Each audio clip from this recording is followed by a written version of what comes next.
Assalamualaikum warahmatullahi wabarakatuh.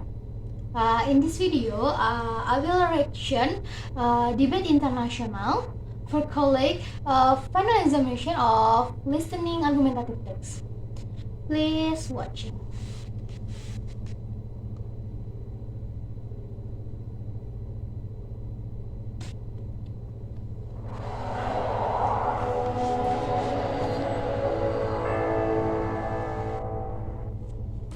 The motion is, this House believes social media corrupts human interactions.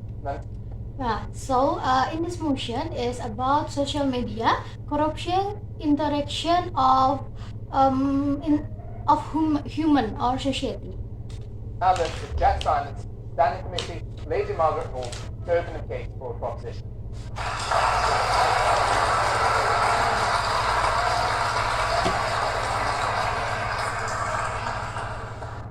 Thank you, Mr. President, and thank you for having me as one of your guest speakers this evening. I would like to start by saying that I am most certainly not against social media. Any one of my friends or followers will tell you that I'm certainly not averse to the semi-regular Instagram post, Facebook upload, or even Snapchat story. Perhaps even more importantly, as an Australian student, social media allows me to effortlessly stay in contact with my friends and family around the world. In his background, he has benefit as a student, as his students. He said just now about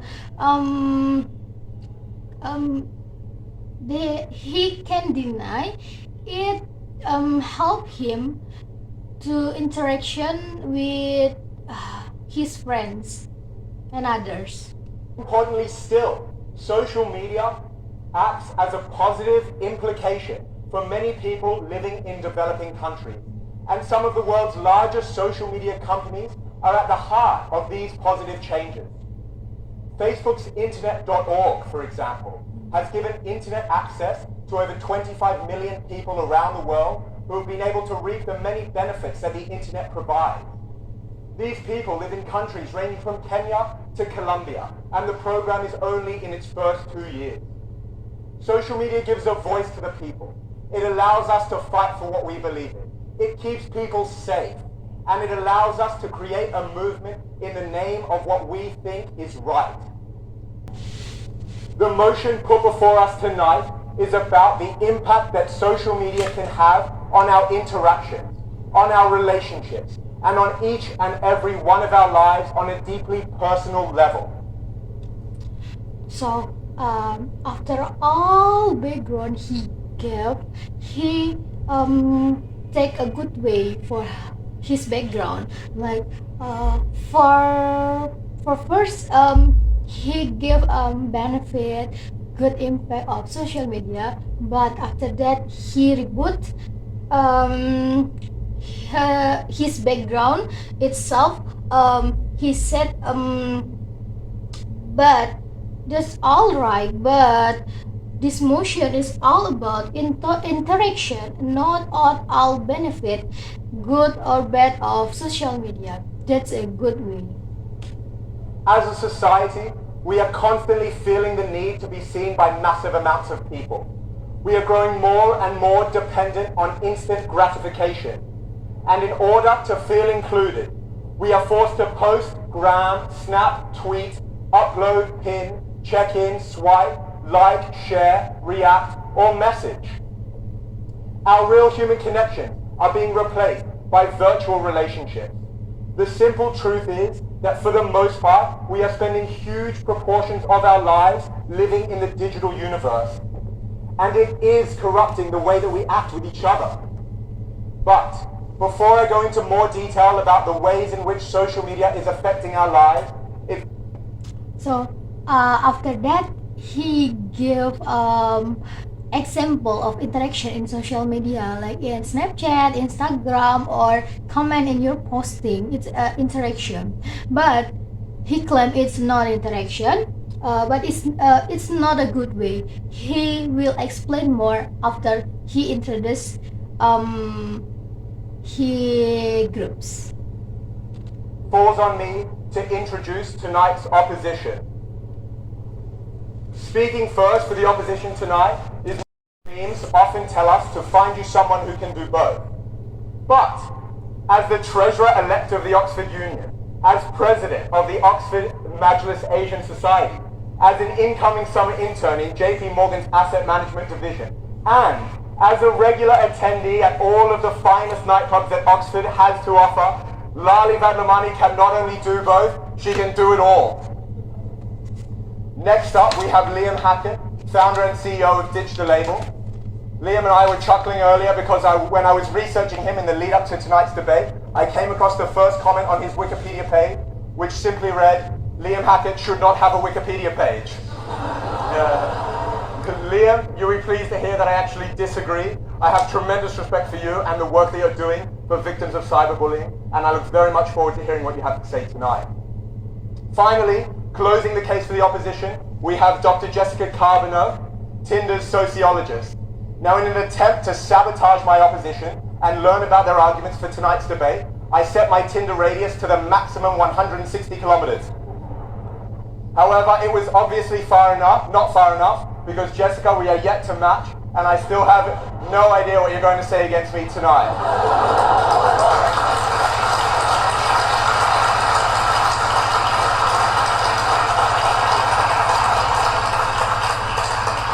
Mr. President. So, all of group he introduced, it's rules of debate. He introduced his group is a good way with jokes, and also he told that the group is strength because some of the group all members is people smart, and also that's good for make the others government team feel down. These are your speakers, and they are most welcome.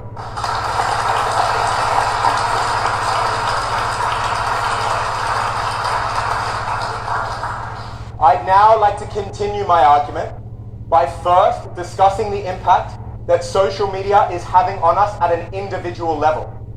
Because if we can agree that social media is affecting us as individuals and changing the way that we behave, it follows that social media is affecting the way we interact with each other. Research. He gave the first arguments. It's about infecting individuals and changing the way that we behavior and it's interact with each other. Okay, let's see the evidence. From the University of Pittsburgh School of Medicine, studied over 1,700 people between the ages of 19 and 32. It was found that on average, participants were spending 61 minutes per day on social media and visiting social media websites over 30 times per week.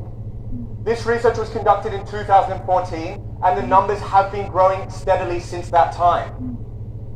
Over 1/4 of the young people surveyed displayed indicators of high levels of depression, and the people who most frequently checked social media were found to be 2.7 times more likely to develop depression than the average.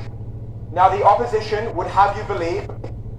So he give evidence, strong evidence here. It's the data increase using social media, and it appear effect is depression. So it's strong evidence because he give the fact of the data about using social media and also depression. That this data is inaccurate. Perhaps it is people who are already depressed that are turning to social media as an outlet. While this may be true to some degree, the extent of the data simply does not lie. Social media is causing depression for a lot of people. And of course, that depression is affecting the way that we interact with each other in. That's a good point too. He give a rebuttal of his evidence itself. He said before, just now, like no one people depression about using social media.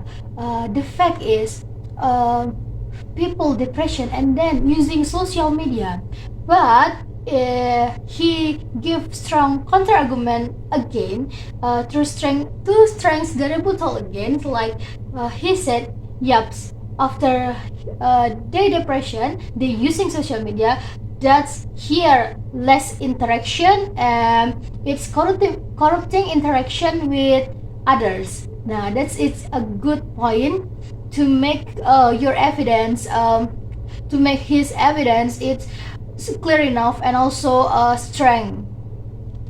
Physical world.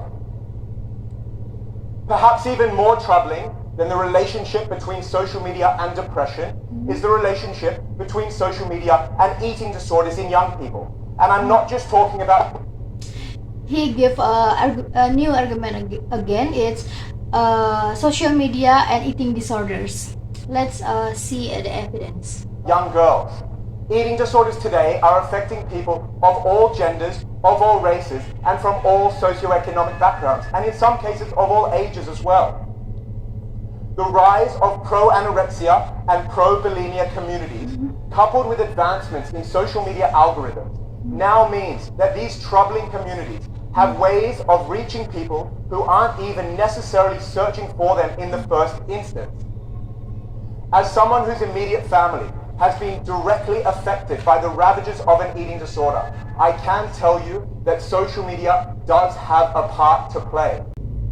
Okay, it's a good evidence again, because he give example given, become down mental algorithm in social media must have a good body, so it can increase eating disorders. It's connect of he argument just now. Okay, next. Forms like Facebook, Instagram, and Tumblr are giving young people distorted images of how their bodies should look, and oftentimes the result is a serious mental illness that has far-reaching implications on loving families and loving friendships. The mere fact that Facebook and Instagram have simple methods for reporting self-harming and suicidal content is respectable, but it is also a chilling indictment of the extent of this problem. So if we take a step back and examine the questions that we have looked at so far, why is social media causing depression? Why is social media causing eating disorders?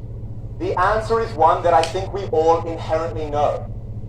By being constantly presented with highly idealized views of our peers, social media elicits feelings of envy and feelings of inadequacy by instilling us with the often false belief that other people are living more successful or more fulfilling lives.